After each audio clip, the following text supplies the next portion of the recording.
Magandang araw mga kaibigan. Bigyan natin ng opinion, reaksyon itong post ng RFID Calabarzon tungkol ito sa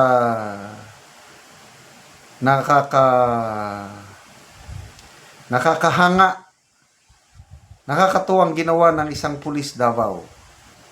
Nagsauli po siya, nakakita siya ng 1,000,000 peso. Sinauli niya sa may-ari. Wow, dapat ito ang tularan ng mga opisyalis sa gobyerno, lalo na ang mga mambabatas natin ngayon. Alam nyo ba, may isang pulis sa Davao City na nakakita ng bag na may mahigit 1,000,000 piso na laman, Pero ni piso hindi niya ginalaw o hindi niya kinuna. Siya po si Nair Docs ng Davao City Police Office, Police Station 1, Santa Ana.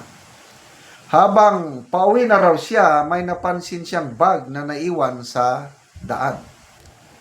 Nang tignan niya ang laman, tumambad ang malaking halaga ng pera at mahahalagang dokumento. Isipin mo yon, higit 1,000,000. Sa panahon ngayon, malaking tukso yan. Yun. Pero hindi siya nagdalawang isip. Imbes na itago, agad niyang hinanap at isinauli sa tunay na may-ari ang bag. Walang drama, walang kapalit na hinihingi. Tanging katapatan lang. Labis ang pasasalamat ng may-ari dahil hindi lahat kayang lampasan ang ganitong tukso. Sa gitna ng mga balitang negatibo minsan tungkol sa kapulisan, may mga kwento ring tulad nito na nagpapaalala.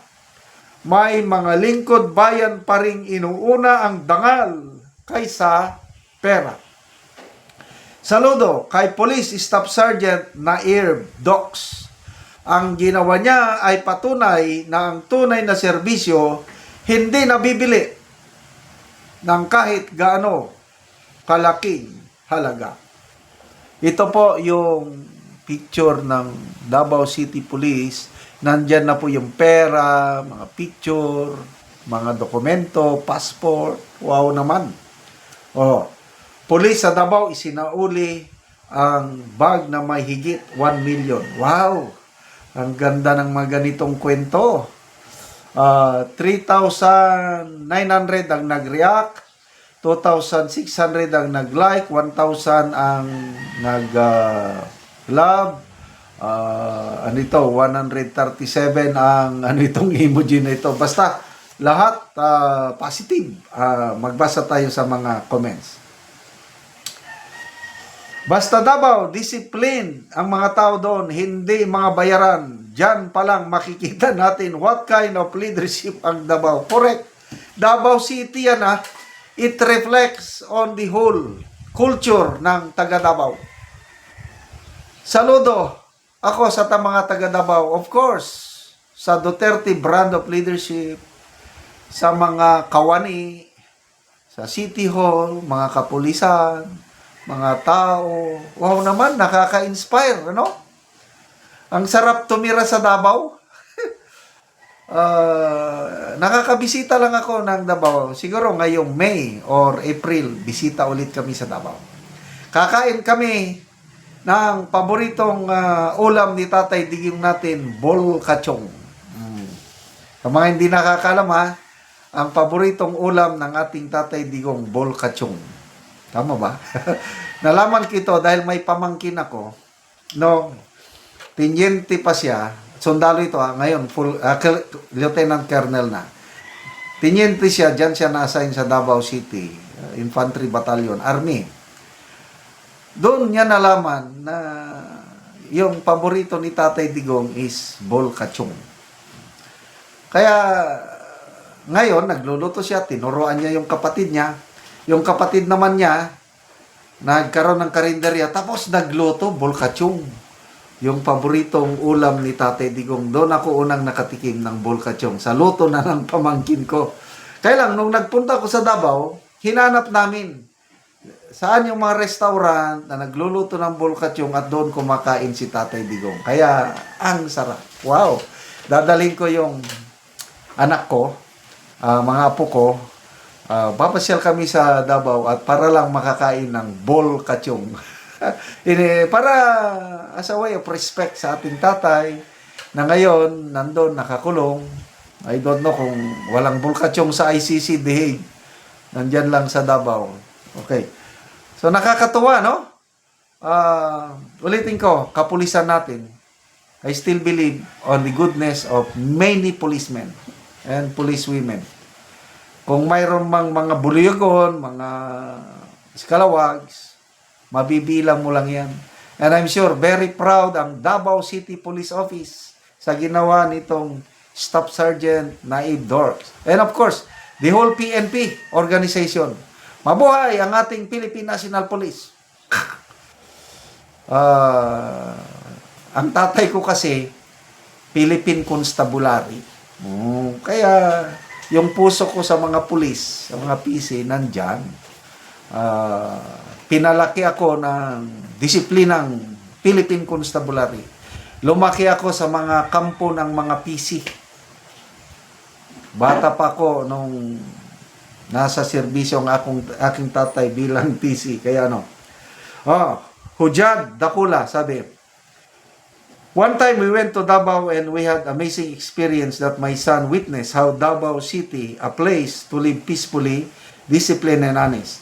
You can trust all the people live in Davao. My son bought tinsel in a store at Barangay San Pedro where there is no attending store attendant. All you have to do is to get the item with price and leave your money on the box, and if you have change, you can also get it in the box. Just like, so ito, honesty store. First time kong malaman ito, mayroon palang honesty store sa Davao. I salute the administration of the Duterte. Berhelio Ferrer. Sa Davao, yan, dito sa Metro Manila, malabo mangyari yan. Ang daming ang sangkot ng mga pulis dito sa Katiwalian. Hindi naman lahat. Meron lang mangilan-ilan. I still believe on the goodness of our policemen. Salamat mga kaibigan sa inyong pagsubaybay sa ating channel. Nakakatulong kayo ng malaki sa tribong talanding ng Davao City. Ang sweldo natin sa channel na ito is namimigay tayo ng mga yero at pako para makapagpatayo itong tribo ng mas maayos na tirahan. Panoorin nyo ang video na ito. So si ate, gibutang na lang na diha. So mo na among gihatag nga yero. So dili niya mapasan tungod kay bugat. So ate, unsay imong masulti nga natagaan kag yero? Salamat kaayo sa naghatag. Ayun. Merry Christmas. Then, more blessings pa. O ate. So mo ni ang kahimtang ni ate diri sa iyang abuhan. So kung uulan, tuluan na gid kaayo. So mo ni ang kusina ni ate. So si ate basta siya ka balo. Single mom, wala So kuan na gid kaayo. araw-araw rata. Daot na gid kayo ang kuan ni ate. So kuan na kayo ang kuan sulod ni ate Sulod yun kayo si ate. Sa tiyan sa imong masulti nga natagaan man gid kag yero, makapuli na gid ka kay daot naman dai imong